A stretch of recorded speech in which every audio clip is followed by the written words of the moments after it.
मम्मा मम्मा, चक्कू भैया हमें खेलने के लिए जबरदस्ती काली पहाड़ी पर ले गए थे और वहाँ वहाँ गुड़िया बेटी वहाँ क्या?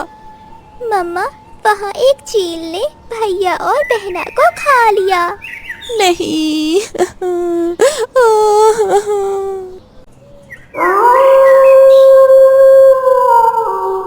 आधी रात को भेड़ियों की आवाज सुनकर विधवा गौरी कवि की आंख खुल जाती है।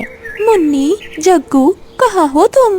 गौरी कवि डरते हुए अपने घर से बाहर आती है। ये बच्चे कहाँ चले गए? मुन्नी, जग्गू, कहाँ हो तुम? आधी रात को गौरी कवि की आवाज सुनने वाला कोई नहीं था। मैंने कितनी बार कहा है कि रात होने से पहले घर लौट आया करो, मगर मेरी सुनता कौन है? अब आधी रात को मैं उन्हें कहाँ ढूंढूं? आधी रात को गौरी कवि पूरे जंगल में अपने बच्चों को ढूंढती है, मगर उन्हें अपने बच्चे कहीं नहीं मिलते। बच्चों को ढूंढते ढूंढते सुबह हो जाती है। बच्चों को ढूंढते ढूंढते सुबह हो गई, मगर न जाने मेरे बच्चे कहाँ चले गए। गौरी कवि ऐसे बैठी अपने बच्चों को ढूंढ रही थी। तभी कबूतर, मिठू तोता और रानू चिड़िया वहाँ आते हैं। चिड़िया, क्या तुमने मेरे बच्चों को देखा है? नहीं गौरी बहन, मगर क्या हुआ? पता नहीं चिड़िया, रात से मेरे बच्चे कहीं चले गए हैं। गौरी बहन, हम तीनों भी कल शाम मेरी माँ वाले जंगल में गए थे और अभी लौट रहे हैं, इसलिए हमने भी आपके बच्चों को नहीं देखा। मगर गौरी बहन, आपको तो पता है ना कि रात को जंगल में कितना खतरा होता है। गौरी, तुम्हें तो पता है उन जालिम चीलों का। मासूम पक्षी तो उनका पहले शिकार होता है। कहीं ऐसा तो नहीं कि उन जालिम चीलों ने तुम्हारे बच्चों को मार दिया हो? ऐसा मत कहो मिट्टू भाई। तो गौरी, तुम ही बताओ कि वो रात के गए अभी तक क्यों नहीं लौटे? ऐ ऊपर वाले, मेरे बच्चे सलामत हो। फिर गौरी कवि अपने बच्चों को ढूंढते ढूंढते आगे चली जाती है। अपने बच्चों को ढूंढते ढूंढते वो एक नदी के पास जाती है, जहाँ एक कौवे के साथ उसे अपने बच्चे दिखाई देते हैं। मुन्नी, जग्गू, माँ आप रात भर कहाँ थे मेरे बच्चों? मैं तुम्हें रात से पागलों की तरह ढूंढ रही हूँ। दरअसल कसूर इनका नहीं है। ये कल रात मेरे बच्चे के साथ खेलने आए थे, मगर रात होने के कारण मैंने इन्हें घर नहीं जाने दिया। हाँ माँ, अंकल की बेटी गुड़िया हमारी दोस्त है, इसलिए हम उससे खेलने यहाँ आए थे। बच्चों, तुम्हें पता भी है कि रात से मैं कितनी चिंता में थी। मम्मा, अंकल हमें घर ही छोड़ने आ रहे थे। बच्चों को देखकर गौरी कवि की जान में जान आती है। मेरे बच्चों की जान बचाने के लिए आपका बहुत बहुत शुक्रिया। ये तो मेरा फर्ज था। अगर आपको बुरा न लगे तो मैं आपसे एक बात पूछूं? हाँ हाँ, पूछिए। आप इतने खतरों से खेलकर यहाँ आई, आपका पति कहाँ है? वो अब इस दुनिया में नहीं है। माफ करना, आपको दुखी करना मेरा मकसद नहीं था। चलो बच्चों, चलें घर। एक बात कहूँ, अगर बच्चे रोज आना चाहे तो उन्हें यहाँ आने देना। मैं उन्हें अपनी बेटी जैसा ही प्यार करूँगा। जी जरूर। अब गौरी कवि के बच्चे हर रोज कालू कवि की बेटी से मिलने आया करते थे और साथ में गौरी कवि भी आती थी। कालू कौवा और गौरी कवि मन ही मन में एक दूसरे को पसंद किया करते थे। एक दिन कालू कौवा गौरी कवि से कहता है, गौरी जी, एक बात पूछूं? जी जी, पूछिए। अगर आपको कोई अच्छा सा कौवा मिल जाए तो क्या आप उससे शादी करोगी? इस बारे में तो मैंने कभी सोचा ही नहीं, मगर आप मुझसे क्यों पूछ रहे हो?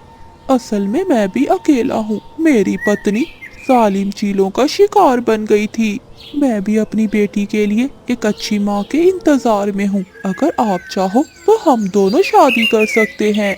जब से मेरे पति हमें छोड़कर गए हैं, मैं भी यही चाहती हूँ कि मेरे बच्चों को पिता का प्यार मिले, मगर अब कोई ऐसा मिलता ही नहीं जो मेरे बच्चों का पिता बन सके। अगर तुम चाहो तो मैं तुम्हारी सारी जिम्मेदारी लेने के लिए तैयार हूँ। ये सुनकर गौरी कवि चुप कर जाती है। क्या हुआ गौरी जी, आप चुप क्यों कर गई? मुझे कुछ सोचने का समय दें, मैं आपको सोचकर जवाब दूंगी। फिर गौरी कवि अपने बच्चों के साथ घर चली जाती है। कालू जी बहुत अच्छे हैं, मुझे लगता है कि वो हमारा बहुत ख्याल रखेंगे। गौरी कवि रात भर कालू कौवे के बारे में सोचती रही। अगले दिन वो कालू कौवे के पास जाती है। कालू जी, क्या मेरे बच्चे आपको बाबा कह सकते हैं? ये सुनकर कालू कौवा बहुत खुश हो जाता है और फिर वो दोनों खुशी खुशी शादी कर लेते हैं। फिर कालू कौवा और गोरी कौवी अपने बच्चों के साथ रहने लगते हैं। ऐसे ही कुछ महीने बीत जाते हैं। एक दिन वो सब बाहर बैठे होते हैं। माँ, भूख लगी है, कुछ खाना दो ना। मामा, मुझे भी भूख लगी है, कुछ दीजिए ना खाने को। बच्चों, रात होने वाली है, इस समय हमारा बाहर जाना सुरक्षित नहीं है। अरे गोरी, रात भर बच्चों को भूखा रखोगी क्या? बच्चों, तुम चिंता नहीं करो, मैं कुछ करता हूँ। मगर इस समय बाहर जाना खतरे से खाली नहीं है। गोरी, चाहे कुछ भी हो जाए, मगर मैं अपने बच्चों को भूखा नहीं रख सकता। अपने पति का बच्चों के प्रति प्यार देखकर गोरी कौवी खुश हो जाती है। कालू जी, जल्दी लौट आना। गोरी, तुम चिंता नहीं करो, मैं अभी गया और अभी आया। फिर कालू कौवा जंगल में चला जाता है। कोई जालिम पक्षी आ जाए, इससे पहले जल्दी जल्दी फल तोड़ लेता हूँ। ऐसा सोचते हुए कालू कौवा फल के पेड़ से कुछ फल तोड़ने लगता है।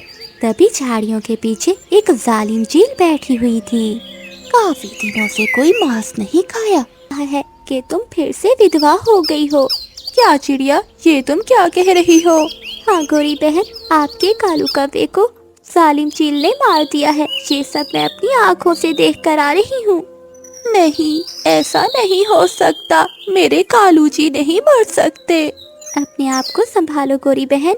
चिड़िया, अब मैं जी कर क्या करूँगी? नहीं जीना, मुझे नहीं जीना इस जालिम जंगल में। गोरी बहन, आपको अपने बच्चों के लिए जीना है। पहले आपके 2 बच्चे थे, अब आपके 3 बच्चे हैं। ऐसे ही कुछ दिन बीत जाते हैं। एक दिन गोरी कौवी फल खाते खाते सोचती है, ये फल बहुत मीठे हैं, मैं यहीं से पेट भर कर खा लेती हूँ और बाकी अपने बच्चों के लिए ले जाती हूँ। फिर गोरी कौवी 3 फल लेकर वहाँ से उड़ती है, मगर रास्ते में एक फल गिर जाता है, जिसका गोरी कौवी को पता नहीं चलता। घर जाकर गोरी कौवी तीनों बच्चों को फल देने लगती है। ये लो मुन्नी, ये फल तुम्हारे लिए, और जग्गू ये तुम्हारे लिए। अपने बच्चों को फल देते हुए गोरी कौवी को पता चला कि एक फल तो गिर गया है। अरे, तीसरा फल कहाँ गिर गया? गुड़िया बेटी, लगता है तुम्हारा फल रास्ते में ही गिर गया है। गोरी की बात सच थी, मगर गुड़िया को गलतफहमी हो जाती है। सौतेली माँ हमेशा सौतेली ही होती है। ये मुझे भूखा रख रही है ताकि मैं यहाँ से चली जाऊँ। गुड़िया के दिल में अपनी मम्मा के लिए नफरत हो गई थी। एक सुबह जब गोरी कौवी अपने बेटी को नदी पर पानी पिला रही थी। माँ, मुझे भी पानी पीना है। हाँ गुड़िया बेटी, मुन्नी के बाद मैं तुम्हें ही पानी पिलाऊंगी। गोरी कौवी वहाँ बैठी हुई थी कि मिठू तोता वहाँ आता है। गोरी, जल्दी करो, तुम्हारी सहेली नीली कौवी की तबीयत बहुत खराब है। ये सुनते हुए गोरी कौवी वहाँ से चली जाती है। ये सब कुछ गुड़िया देख रही थी। गुड़िया को अपनी माँ से और भी ज्यादा नफरत हो गई थी। सौतेली माँ हमेशा सौतेली होती है। वो अपने बच्चों को ज्यादा प्यार देती है और मुझसे सौतेला व्यवहार करती है। गुड़िया की माँ आपकी उंगली पकड़े घंटों अपने सीने पर लिटाकर बातें करती रहती। प्यारे दोस्तों, इस कहानी को लाइक, चैनल को सब्सक्राइब और अपने दोस्तों के साथ शेयर करना मत भूलिएगा। आपका धन्यवाद।